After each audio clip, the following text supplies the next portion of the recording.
મહેંદી હસન કોડીનાર શહેર પ્રમુખ અમે પોલીસ પ્રશાસનને પણ જાણ કરી છે કે જે વાંધા લેનાર છે 47 જણ એ લોકોને બોલાવવામાં આવે અને એ લોકોથી પૂછપરછ કરવામાં આવે કે ભાઈ તમે આ વાંધો લીધો છે, કયા આધારે અને કયા પુરાવાથી તમે આ વાંધો લીધો છે. એટલા માટે અમે સાહેબને પણ રજૂઆત કરી છે. હજી મામલતદાર સાહેબને પણ અમે રજૂઆત કરશું અને ખાસ કે જે વાંધા લેનાર છે, ખોટી રીતે વાંધા લેનાર છે, એને અમે હાઈકોર્ટ સુધી નહીં મેકશું. એટલે તમે જેને પણ એની તલિયા સુધી કોણ છે, આખર સુધી કોણ છે, અમે એ પણ જાણશું કે આખર સુધી કોણ છે, કરાવનાર કોણ છે, એ પણ અમે મીડિયા સમક્ષ પણ કહીએ છીએ અને અમે એને બહાર પાડશું. જરૂર પડી તો સુપ્રીમ હાઈકોર્ટ સુધી પણ જશું અને હાઈકોર્ટમાં અમે પિટિશન દાખલ કરવાની તૈયારીમાં છે. અમને પ્રદેશમાંથી પણ આદેશ છે કે કોઈ પણ ખોટો કરશે એને અમે બક્ષશું નહીં.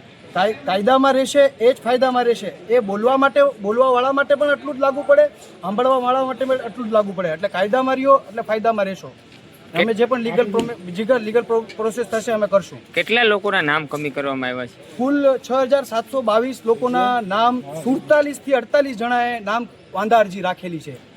આજે તમે કોડીનાર પોલીસ સ્ટેશને શું કાર્યવાહી કરવા આવ્યા છે? અમે સાહેબને રજૂઆત કરવા આવ્યા છે કે સાહેબ તમારી અંડરમાં જે કંઈ પણ આવતું હોય એ તમે લીગલ પ્રોસિજરથી કરો. કારણ કે આ જે ઇલીગલ ગેરકાયદેસર જે પ્રવૃત્તિ કરી છે અને ડોક્યુમેન્ટના સાથે છેડાછાડી કરી છે અને ડોક્યુમેન્ટ એ લોકોએ કઈ રીતે હાસિલ કર્યા, અત્યારે તમને ખબર જ છે કે ડિજિટલ મીડિયાથી કેટલું બધી ફ્રોડ થાય છે.